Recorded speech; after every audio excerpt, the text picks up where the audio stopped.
बीड जिले में नगरपालिका चुनाव का माहौल लगातार गर्माते जा रहा है। इसी बीच दिग्गज नेताओं की सभी प्रक्रियाएं शुरू हो चुकी है। आज कांग्रेस के प्रदेशाध्यक्ष हर्षवर्धन सपकाळ परली में एक भरी जनता सभा को संबोधित करने पहुंचे। इस दौरान उन्होंने कांग्रेस को परली नगरपालिका के नगर अध्यक्ष पद के उम्मीदवार समेत सभी अधिकृत उम्मीदवारों के प्रचार का शुभारंभ किया।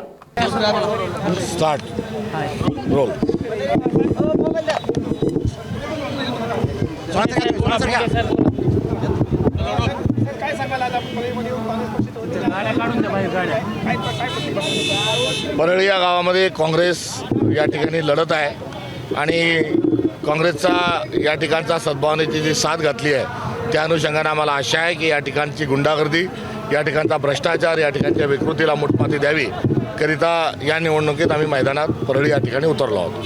सर, साधारणतः महाराष्ट्रामध्ये अनेक ठिकाणी महाविकास आघाडी एकत्र लढत आहे, परंतु परळीमध्ये चित्र म्हणजे वेगळं चित्र आहे काय सांगा?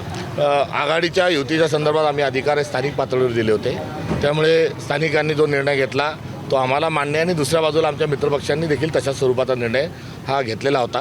कुठे आम्ही आघाडीत आहोत, कुठे नाहीत, कुठे मैत्रीपूर्ण लढत आहोत आणि हे स्वाभाविक चित्र आहे आणि हे तिन्ही पक्षांना आम्हाला या सर्व परिस्थितीची जाणीव आहे। त्यांची असणारी ती व्यक्तिगत त्यांच्या पक्ष म्हणून भूमिका आहे, ते ज्येष्ठ नेते आहेत, महाराष्ट्राचं जाणतं नेतृत्व आहे, त्यांनी व्यक्त केलेली भावना आहे। इतर स्थानिक आमचं जे संघटन आहे, मुंबई जे प्रांत आहे ते मुंबई प्रांताची मंडळी या संदर्भामध्ये निर्णय घेतील। आघाडीच्या मतामध्ये फूट होऊन ती विधेयकांचा फायदा होऊ शकतो?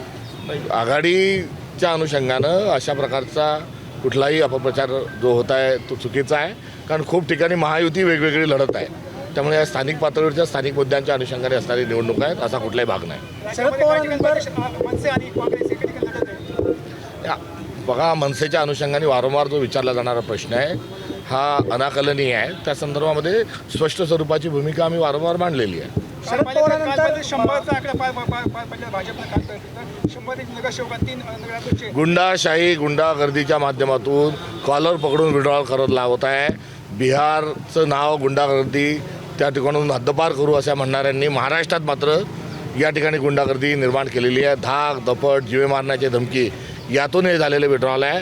ही दंडेलशाही आहे, गुंडेलशाही आहे, लोकशाहीला काळिमा फासणारा प्रयत्न भारतीय जनता पक्षाने केलेला आहे। शरद पवारांनंतर मनसेला सोबत घेण्याचे जे वक्तव्य ते वडेट्टीवारांनी केलेले आणि ते असं म्हणत की आता या सर्व शक्तीविरुद्ध लढण्यासाठी मनसेला सोबत घ्यायची गरज आहे, असं आज वडेट्टीवार म्हणाले काही वेळा। त्यांचं वक्तव्य नीट मला माहीत नाही, त्याच्यामुळे त्याच्यावर प्रतिक्रिया देणं योग्य ठरणार नाही। ठाण्यात ठाकरेच्या सेनेच्या माजी नगरसेवकचं नाव मतदारसंघात वगळण्यात आलेलं आहे।